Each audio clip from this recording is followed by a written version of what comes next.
In this short video presentation, I'm going to discuss a joint project between NIOB EMR and Gees Fresh, looking at the possibility of using separated digestate fibre as a component for mushroom cultivation substrate.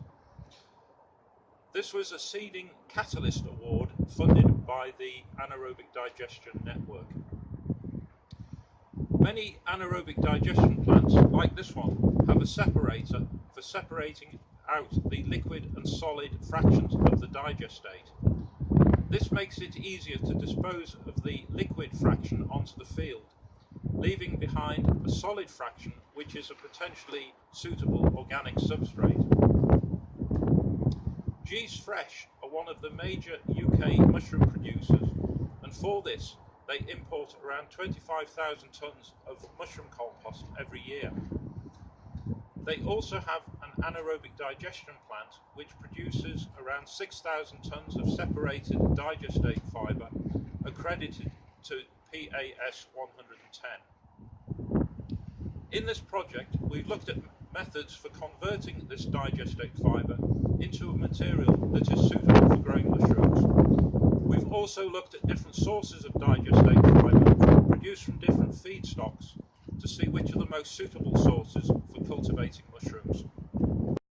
Before the separated digestate fibre can be used for growing mushrooms, we need to stabilise the ammonium nitrogen content. If there's any free ammonia being released from the digestate fibre, it will stop the mushroom growing. So the first studies we did on reducing the ammonia volatilization were done in these laboratory scale solid state fermentation equipment. So the digestate fibre is filled into these flasks with small amounts of gypsum and straw and then incubated at a controlled temperature for several days until the ammonia is clear from the substrate. We then have sufficient processed digestate fibre in these flasks to grow mushrooms in small scale pot experiments. We can then work out the best treatments for taking on into a larger scale commercial production.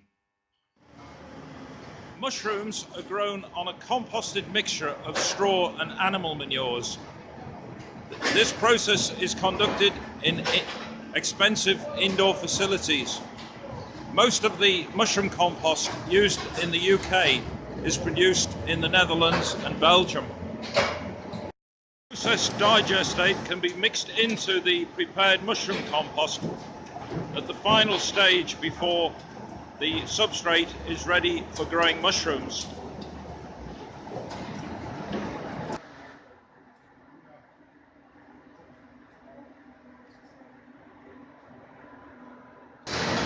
We found that by adding 25% of digestate into the compost, there is no effect on the yield of the mushrooms. We can add 50% of the waste of the compost, and there is a 20% yield loss. But we can compensate this by adding more compost into the shelves or trays. This project has identified a valuable method of recycling digestate fibre, which will increase the viability of both mushroom growing and anaerobic digestion.